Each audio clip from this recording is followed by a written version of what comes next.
نئے ٹریڈر کے لیے اہم باتیں۔ فوریکس ٹریڈنگ ایک ایسی مارکیٹ ہے جہاں کرنسیوں کی خرید و فروخت کی جاتی ہے۔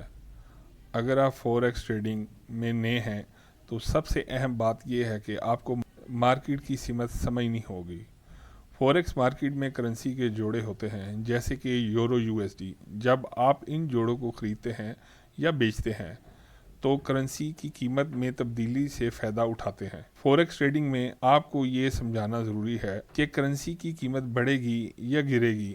اگر آپ نے صحیح اندازہ لگایا تو آپ منافع کما سکتے ہیں، لیکن اگر غلط اندازہ لگایا تو نقصان ہو سکتا ہے۔ فوریکس میں سب سے اہم چیز رسک مینجمنٹ ہے۔ اس کا مطلب یہ کہ آپ اپنی سرمایہ کاری کو اس طرح سے منظم کریں کہ اگر مارکیٹ آپ کے خلاف جائے تو آپ کو بڑا نقصان نہ ہو۔ اس کے لیے آپ سٹاپ لاس اور ٹیک پروفٹ جیسے ٹولز کا استعمال کر سکتے ہیں۔ اگر آپ فوریکس ٹریڈنگ میں کامیاب ہونا چاہتے ہیں تو آپ کو مسلسل سیکھنا ہوگا اور صبر کا مظاہرہ کرنا ہوگا۔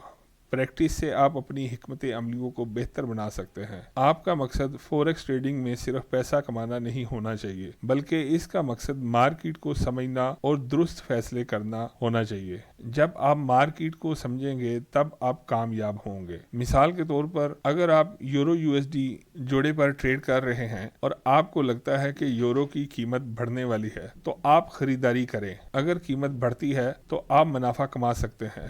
اگر قیمت گرتی ہے تو آپ نقصان سے بچنے کے لیے سٹاپ لاس لگا سکتے ہیں۔ فوریکس ٹریڈنگ میں کامیابی کے لیے آپ کو مارکیٹ کی سمت کو سمجھنا، رسک مینجمنٹ کا استعمال کرنا اور مسلسل سیکھنا ضروری ہے۔ اس ویڈیو کا مقصد نئے ٹریڈر کو فوریکس ٹریڈنگ کی بنیادی باتوں سے آگاہ کرنا ہے تاکہ وہ اپنی ٹریڈنگ میں کامیاب ہو سکے۔ اگر آپ کو میری یہ ویڈیو اچھی لگی تو میرے YouTube چینل کو سبسکرائب کریں، اس ویڈیو کو لائک کریں اور اپنے دوستوں کے ساتھ شیئر کریں، اور اگر آپ فوریکس ٹریڈنگ کے متعلق اس طرح کی ویڈیوز دیکھنا چاہتے ہیں تو میرے اس چینل کے ساتھ اور میرے ساتھ بنے رہیں۔